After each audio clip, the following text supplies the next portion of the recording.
প্রথমে আমি 1 চামচ ঘি নিয়ে নেব, এরপরে সুজিটাকে ভেজে নেব। হালকা লাল করে ভেজে নেব।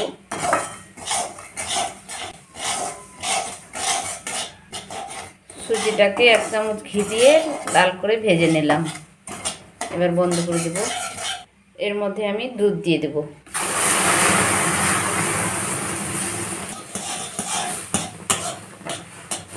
স্বাদ মতো চিনি দিয়ে দেব।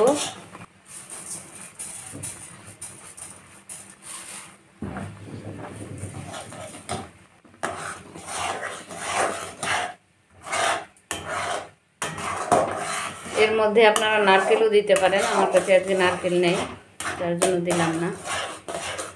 এইভাবে জাল দিতে দিতে একটা ডো বানিয়ে নেব। হাত দিয়ে ভালো করে মথে একটা ডো বানিয়ে নেব, উঠিয়ে নেব। একটা ডো বানিয়ে নিয়েছি। এবার আমি ছোট ছোট করে ডিজাইন করে কেটে নেব।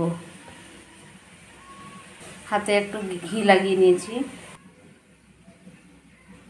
এইভাবে চ্যাপ্টা করে আমি চামচের সাহায্যে ডিজাইন করে নিব।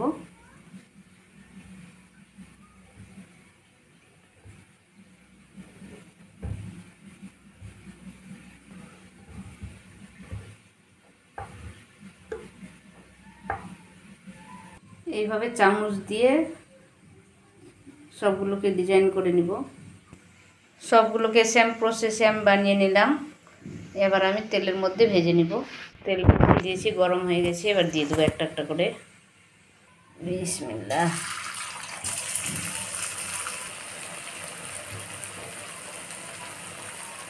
মিডিয়াম আঁচে আমি সবগুলোকে ভেজে নিব। ভালো করে উল্টে পাল্টে ভেজে নিতে হবে।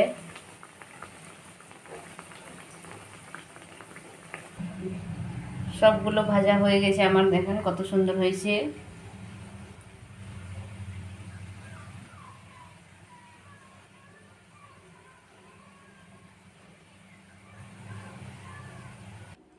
এইভাবে আমার মতো একদিন বানিয়ে দেখতে পারেন, ইনশাআল্লাহ আপনাদের খুবই ভালো লাগবে।